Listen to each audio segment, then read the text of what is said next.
यहां केवल सुनाया नहीं जाता है, यहां उसका तत्वबोध भी कराया जाता है। जब तक न देखूं अपनी नैनी, तब तक न मानूं गुरु की वैनी।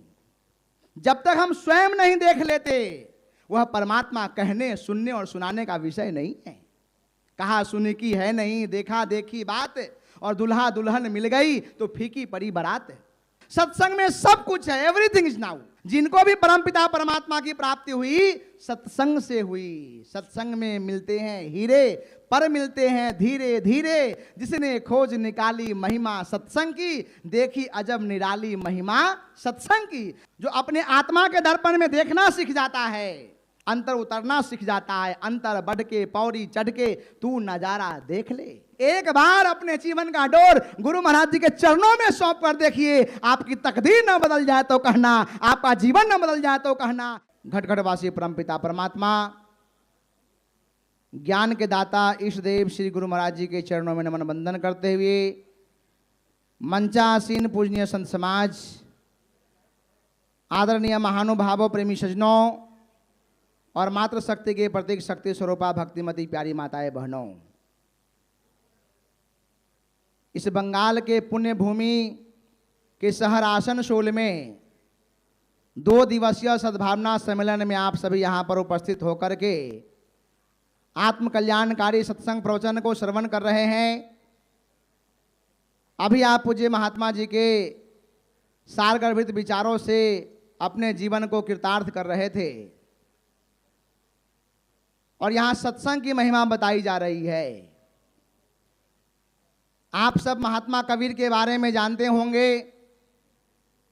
जब महात्मा कबीर इस धराधाम पर आए, उन्होंने संतों का सानिध्य प्राप्त किया, सदगुरु की शरण में गए और सदगुरु की शरण में जाकर जब ज्ञान को प्राप्त किया उन्होंने, तो अपना जीवन सदैव संतों के सानिध्य में बिताने लगे।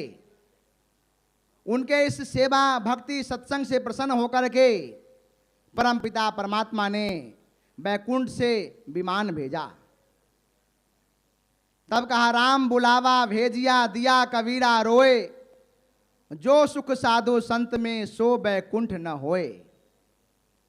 और जब परमपिता परमात्मा ने बैकुंठ से उनके लिए विमान भेजे और कहे, हे महात्मा कबीर, आपके लिए स्वर्ग से यह विमान आया है, बैकुंठ से विमान आया है, आप बैठिए और चलिए स्वर्ग में। आप में से कोई महानुभाव होते तुरंत जानने को तैयार हो जाते, लेकिन महात्मा कबीर वहां प्रश्न करने लगे और कहते हैं, मैं स्वर्ग में तो बाद में जाऊंगा, पहले मुझे यह बताइए कि स्वर्ग में क्या क्या मिलेगा। देवदूत कहने लगे, आप भी कैसी बातें कर रहे हो, स्वर्ग में क्या नहीं मिलता है। स्वर्ग में जाने को तो लोग तरसते हैं और आपके लिए प्रभु ने स्वर्ग से विमान भेजा है, आप बैठिए और चलिए हमारे साथ है। महात्मा कबीर कहते हैं, फिर भी मुझे बता दीजिए स्वर्ग में क्या क्या मिलता है, वहां क्या क्या सुख मिलेगा। सारे सुखों का वर्णन किया देवदूतों ने, लेकिन सत्संग का जिक्र नहीं हुआ। महात्मा कबीर कहते हैं, क्या वहां पे हमें सत्संग मिलेगा? क्या हमें संतों का सानिध्य मिलेगा? क्या हमें सतगुरुदेव मिलेंगे? क्या सतगुरुदेव की भक्ति, उनके दर्शन प्रसन्न का लाभ प्राप्त होगा? देवदूत चुप रह गए, कुछ न बोल पाए। महात्मा कबीर कहते हैं, कहिए देवदूतों, जिसकी तमन्ना मेरे हृदय में है, क्या वह स्वर्ग में मुझे मिलेगा? देवदूत चुप रह गए। कहा, सब सुख तो मिलेगा, पर यह सत्संग वहां नहीं मिलेगा। इस बात को सुनकर महात्मा कबीर रोने लगे, विलाप करने लगे और तब उन्होंने कहा, राम बुलावा भेजिया, दिया कबीरा रोए, जो सुख साधु संत में सो बैकुंठ न होए। कि अगर मुझे बैकुंठ में सत्संग नहीं मिलेगा तो मैं आपके बैकुंठ को भी ठुकराता हूं, क्योंकि जो सुख मुझे यहां मिल रहा है वह सुख सत्संग में भी, वह सुख स्वर्ग में भी नहीं मिल सकता। मेरे प्यारे भारतवासियों, आपके आसनसोल में 2 दिवसीय सत्संग की अविरल गंगा बह रही है, अविरल धारा बह रही है और इस धारा में हम स्नान करके अपने जीवन को धन्य धन कर रहे हैं, कृतार्थ कर रहे हैं। जो भी धर्म शास्त्रों को आप पढ़ोगे, 4 वेद 6 शास्त्र सब में है दर्शाया, सारे उपनिषदों में, शास्त्रों में, वेदों में सत्संग की महिमा गाई गई है। रामायण में तुलसीदास जी वर्णन करते हैं, बड़े भाग्य पाइये सत्संगा, बिना ही प्रयास होत भव भंगा। ये नहीं कहा कि बड़े भाग्य से ये मिलता है, वो मिलता है, दुनिया की संपदा मिलता है। कहा बड़े भाग्य पाइये सत्संगा। हम सनातनी हैं, सनातन धर्म को मानने वाले हैं, हम अपने संस्कृति से जुड़े हुए हैं। हम पूजा करते हैं, पाठ करते हैं, यज्ञ करते हैं, हवन करते हैं, जप करते हैं, तप करते हैं, व्रत करते हैं, उपवास करते हैं। यह हमें करना चाहिए, लेकिन फिर भी शास्त्रों में इसकी महिमा नहीं गाई गई।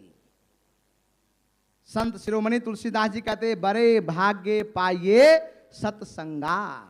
ये नहीं कहा बड़े भाग्य से पूजा पाठ यज्ञ हवन जप तप व्रत उपवास मिलता है, कहा बड़े भाग्य से सत्संग मिलता है। सत्संग मीन्स सत्य जोर संग।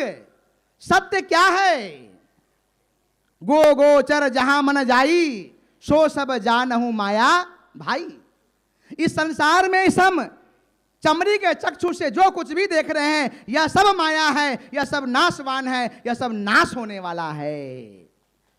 जो सत्य है, जो सत्य था, जो सत्य रहेगा, उनका अवलोकन इस चर्म के चक्षु से हम नहीं कर सकते हैं। उसके लिए हमें सत्संग में आना पड़ता है। और जो सत्य था, जो सत्य है, जो सत्य रहेगा, आदि सच जुगादि सच है भी सच, नानक होशी भी सच। वह सत्य कभी बदलता नहीं है। और उस सत्य से जो संग कर ले, वही वास्तव में सत्संग है। और उस सत्संग की महिमा शास्त्रों में गाया है, ग्रंथों उपनिषदों में गाया है, वेदों में गया है। और तब कहा सत्संग है मान सरोवर, सुखों की खान बंदे, सत्संग से ही मिलते हैं सचमुच भगवान बंदे। इतिहास गवाह है, जिनको भी परमपिता परमात्मा की प्राप्ति हुई सत्संग से हुई। सत्संग में मिलते हैं हीरे, पर मिलते हैं धीरे धीरे। जिसने खोज निकाली महिमा सत्संग की, देखी अजब निराली महिमा सत्संग की। सत्संग में सब कुछ है, एवरीथिंग इज नाउ। ऐसा कोई चीज नहीं है जो सत्संग में नहीं है। और इसलिए सब में सत्संग की महिमा दर्शाई गई है। आप भागवत महापुराण पढ़िए, गीता पढ़िए, रामायण पढ़िए, उपनिषद पढ़िए, वेद पढ़िए, सब में सत्संग का जिक्र किया गया है। और आज आपके इस आसनसोल में 2 दिवसीय सद्भावना सम्मेलन में निरंतर सदगुरुदेव श्री सतपाल जी महाराज जी के मुखार बिंदों से वो सत्संग की अविरल धारा बह रही है, जो हमारे जीवन को कल्याण करने वाली है, हमारे जीवन को उद्धार करने वाली है। आज पूज्य महात्मा जी के द्वारा, श्री गुरु महाराज जी के कृपा से उस सत्य की अनुभूति, उस सत्य का बोध लोगों के हृदय में कराया गया। यहां केवल सुनाया नहीं जाता है, यहां उसका तत्व बोध भी कराया जाता है। जब तक न देखूं अपनी नैनी, तब तक न मानूं गुरु की वैनी। जब तक हम स्वयं नहीं देख लेते, वह परमात्मा कहने सुनने और सुनाने का विषय नहीं है। कहा सुनी की है नहीं, देखा देखी बात, और दुल्हा दुल्हन मिल गई तो फीकी पड़ी बारात। हम कहते रहेंगे, आप सुनते रहेंगे, समय बीत जाएगा। जिस प्रकार से एक व्यक्ति का विवाह होता है, वह दुल्हा बनता है, सहरा सजता है, बारात निकलते हैं, लेकिन जब वह दुल्हन से मिल जाते हैं, जब वरमाला हो जाता है, तो सारे बारात फीकी पड़ जाते हैं। और वह दुल्हा दुल्हन अपना जीवन यापन जीवन भर करता है, संसार में व्यतीत करता है। ऐसे ही वह आत्मा और परमात्मा का जब मिलन हो जाता है, तो यह संसार रूपी बारात फीकी पड़ जाता है। और भक्त उस आत्मा से परमात्मा में लौलीन होकर के अपने जीवन को आनंदित करने लग जाता है, अपने जीवन को कल्याणमय करने लग जाता है। इसीलिए सत्संग में आने से हमें वह अध्यात्म की क्रियात्मक बोध होता है। आप लोगों ने हनुमान चालीसा पढ़ा होगा। हनुमान चालीसा के सबसे पहला दोहा है, उसमें क्या लिखे हैं? श्री गुरु चरण सरोज रज, निज मन मुकुर सुधार, बरनहु रघुबर विमल जस, जो दायक फल चार। कि जो श्री गुरु महाराज जी के चरणों में अटूट प्रेम रखता है, श्री गुरु चरण सरोज रज, निज मन मुकुर सुधार, जो अपने हृदय रूपी मुकुर में अपने आप को झांकना सीख जाता है, अपने आप को देखना सीख जाता है। अपू नपो को आप ही में पायो, सबद ही सबद भयो उजियारो, सदगुरु भेद बतायो, अपू नपो को आप ही में पायो। जो अपने आत्मा के दर्पण में देखना सीख जाता है, अंतर उतरना सीख जाता है, अंतर बढ़ के पौड़ी चढ़ के तू नजारा देख ले। जब अंतर में उतरने लग जाता है, जब उसका मन निर्मल हो जाता है, तब का भजन करो मन निर्मल होगा, जग में सफल तेरा जीवन होगा। और तब उसे रघुवीर जी वरण कर लेते हैं, वरनहु रघुबर बिमल जस जो दायक फलचार। जब हमारा आत्मा निर्मल हो जाता है, मन निर्मल हो जाता है, और मन कब निर्मल होगा, आत्मा कब निर्मल होगी? संत शिरोमणि तुलसीदास जी लिखते हैं, सुनी समझही जन मुदित मन, मज्जही अति अनुराग, लहही चार फल अछत तनु, साधु समाज प्रयाग। हमारा मन कैसे निर्मल होगा? आप यहां आ तो गए, 2 दिन से आप इस ज्ञान गंगा में गोता लगा रहे हैं, लेकिन मन कब निर्मल होगा? सुनी समझही जन, मनुष्य जब उसको सुनेगा समझेगा। मज्जही अति अनुराग, जैसे हमारा वस्त्र जब मैला हो जाता है तो उसको हम सरफ में भिगो देते हैं, मैल जब फूल जाता है तो उस पर रगड़ के आता है, ब्रश से रगड़ते हैं उसको, और उसके जो मैल होते हैं वो धुल जाते हैं, और फिर उसको साफ पानी से निकाल देते हैं, बिल्कुल कंचन हो जाता है। उसी प्रकार से राग से अनुराग से जब हम संतों के विचारों को सुनते हैं और जब मज्जन करते हैं, मज्जन फल पेखिए तत्काला, काक होई पिक बकाऊ मराला, सुनी आश्चर्य जन कोई, सत्संगति महिमा नहीं गोई। जब भक्त समाज उसको सुनता है, समझता है, राग से अनुराग से मज्जन करता है, तो उसका मन निर्मल हो जाता है। सुनी समझई जन मुदित मन, मज्जही अति अनुराग, लहही चार फल अछत तनु, साधु समाज प्रयाग। एक प्रयागराज तो संगम त्रिवेणी का तट है जहां पर भव्य महाकुंभ हुआ था, और एक प्रयागराज आपके आसनसोल में चलकर गया हुआ है, जहां भी चलता फिरता प्रयागराज के सानिध्य में बैठे हुए हैं। यह वास्तव में सच्चा प्रयागराज है, साधु समाज प्रयाग। जिस प्रकार से वहां संगम है, त्रिवेणी का तट है, गंगा जमुना सरस्वती का मिलन होता है, उसी प्रकार से आज श्री गुरु महाराज जी यह चलता फिरता प्रयागराज को लेकर के पूरे भारतवर्ष के अंदर में चलते हैं, और 2 दिन का पराब आपके आसनसोल में लगा हुआ है। ये चलता फिरता प्रयागराज में जो गोता लगाता है, उसको भी त्रिवेणी के तट पे वो तीनों संगमों का मिलन हो जाता है। इंगला पिंगला सुषुम्ना नारी, त्रिकुट बांध निशानी। इंगला पिंगला सुषुम्ना नारी, यह दोनों हमारे नाकों का छिद्र है, यह तो हम भली भांति जानते हैं, पर सुषुम्ना का जो भेद है, जो गुप्त सरस्वती हैं, उसका बोध आज समय के सच्चे महापुरुष, युग पुरुष, मानव धर्म के प्रणेता सतगुरुदेव श्री सतपाल जी महाराज करा रहे हैं। वह सुषुम्ना का तत्व बोध, इंगला पिंगला से मिलन करने की जो विधि है, वह आज के मानव समाज को बता रहे हैं। हम सब बड़े सौभाग्यशाली हैं कि ऐसे युग में जी रहे हैं जिस कलयुग में उस नाम को जानने से जीव का कल्याण हो जाता है। सुमिर सुमिर नर उतरहि पारा, नहीं कलि कर्म न भक्ति विवेकु, राम नाम अवलंबन एकु। जो वह नाम है, उसके सुमरन मात्र से सारे दुख संताप कट जाते हैं, और वह नाम हमारे हृदय में स्थित है।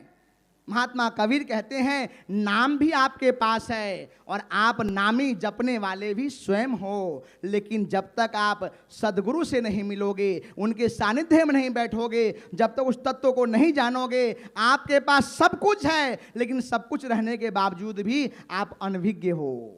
कैसे?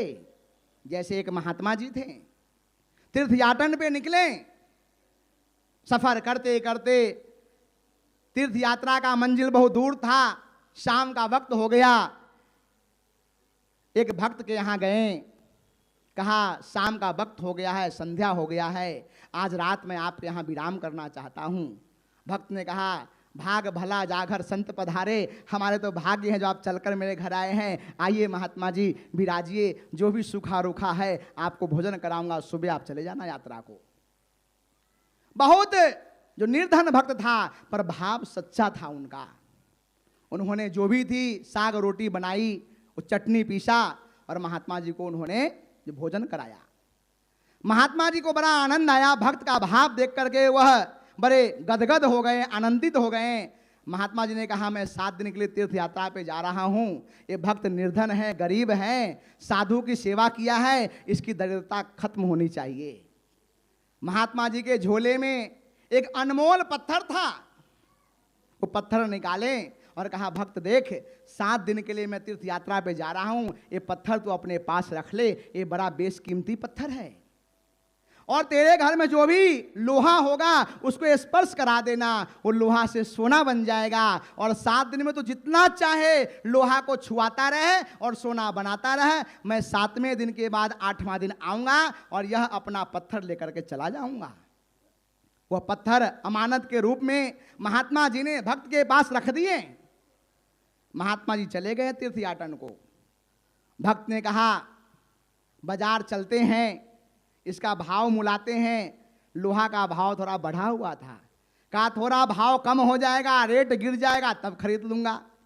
अगले दिन गया और रेट बढ़ गया था, कहा फिर कम होगा फिर खरीद लूंगा। 5 दिन बीत गए, लोहा का भाव बढ़ता गया, कम नहीं हुआ और वह भक्त लोहा नहीं खरीद पाया। 6ठा दिन बीत गया, 7वां दिन महात्मा जी वापस आ गए, कहा भक्त मेरा पत्थर मुझे वापस दे दे। और भक्त ने कहा महात्मा जी मैं तो कुछ कर ही नहीं पाया, लोहा का भाव बढ़ता रहा, मैं सोचा कल ले लूंगा कल ले लूंगा पर ले नहीं पाया। 1 दिन का और वक्त दे दीजिए मुझे। महात्मा ने कहा अब तुझे वक्त नहीं मिलेगा, मैंने 7 दिन का वक्त दिया था, तेरा समय पूरा हो चुका, मेरा अमानत मुझे वापस कर, अब मैं चला यहां से। भक्त ने कहा थोड़ा देर रुक जाइए महात्मा जी। उन्होंने घर में कोई लोहा ढूंढा कि कहीं लोहा मिल जाए, घर में कोई लोहा नहीं मिला। उनको याद आ कि एक तराजू मेरे पास है, शायद वह तराजू लोहा का होगा, मैं उसे ही स्पर्श करा लूंगा और वही सोना बन जाएगा। जब तराजू को देखने गया तो तराजू भी वो चमड़े का निकला, वो भी लोहे का नहीं था। वो सिर पे हाथ पटक कर पछताने लगा, कहा हो सकता है घर में रोटी बनाने का तवा जो है वह लोहा का होगा। धर्म पत्नी से पूछा, रसोई घर में गया, तवा देखा, दुर्भाग्य ऐसा कि वह तवा भी लोहा का नहीं था, वह तवा मिट्टी का था। फिर सिर पे हाथ पटक लिया, पूरा घर में खोजा पर कोई लोहा का वस्तु उसे नजर नहीं आया। अंत में उसे याद आया मेरे जूता फट गया था, मैंने उसमें एक कील ठुकवाया था मोची से, शायद वह कील लोहा का होगा। वो जूते को देखा तो कील लोहा का था, वो लोहे का कील निकाला और जैसे पत्थर पे स्पर्श कराया वह सोना बन गया, परिवर्तित हो गया। महात्मा जी ने कहा भक्त मेरा समय हो चुका है, मेरा सामान दे, मैं चला। मेरे प्यारे भाइयों बहनों, एक कथा है, कहानी है, पर वास्तविकता हम सबके साथ भी यही हो रहा है। आज सदगुरुदेव महाराज जी धराधाम पर आए हुए हैं और हम लोगों को भी 7 दिन का वक्त मिला हुआ है। 8वां दिन हमारे लिए भी नहीं है। आप गिनती कर कर देख लीजिए तो सोमवार से रविवार तक 7 ही दिन आते हैं। 8वां दिन ना उसके जीवन में था, ना हमारे और आपके जीवन में है। हम सबके जीवन में 7 दिन ही है केवल। और गुरु महाराज जी ने हमको श्वास रूपी पारस को हमें जनाने के लिए आया है कि भक्त श्वासों की कर सुमरनी, अजपा को कर जाप, ब्रह्म तत्व को सार है सोहंग अपने आप। काया श्वास रूपी जो पारस है तो उसे स्पर्श कराता रहे, यह तेरे जीवन में अनमोल सोना बनता रहेगा, तो धन्य धन्य हो जाएगा, मालो माल हो जाएगा। महात्मा कबीर कहते कबीरा निर्धन कोई नहीं, सबके पल्ले लाल, गांठ खोल परखा नहीं, ताब दी रहा कंगाल। कि सब माला माल हो जाएगा, यहां कोई कंगाल नहीं है। गुरु महाराज जी ने हमको 7 दिन का वक्त दिया। हम सोचते हैं आज नहीं कल कर लेंगे, कल नहीं परसों कर लेंगे। संतों ने तो कहा है कल करो सो आज करो, आज करो से अब, कल करो से आज करो, आज करो सो अब। लेकिन हम बड़े बुद्धिमान हैं, हमने अपने आप दोहा बना लिया। आज करो सो कल करो, कल करो सो परसों, चिंता क्यों करते हो यारो, जीना तो है बरसों, जीना तो है बरसों। हमने स्वतः ही बुद्धिमान बन गए। जहां न पहुंचे रवि वहां पहुंचे कवि, और जहां न पहुंचे कवि वहां पहुंचे अनुभवी। हमने मन ग्रंथी बातें कर लिया। लेकिन गुरु महाराज धराधाम पर आते हैं, कहते हैं भक्त तेरे जीवन में यह 7 दिन मिला हुआ है, तो उस नाम को जान जा, और नाम को जान करके तू बैठ जा, श्वासों का सुमरन कर, श्वासों की कर सुमरनी, और श्वासों को सुमरन करके स्पर्श बना, और एक एक श्वास को तू बेशकीमती बना ले, कोहिनूर बना ले। पर हम भी उसी की तरह आज नहीं कल कर लेंगे, कल नहीं परसों कर लेंगे, और हमारा जीवन बीत जाता है, और 7 दिन आता है और हम भी सिर धुन धुन करके पछताने लग जाते हैं, और हमारे हाथ आता कुछ भी नहीं है।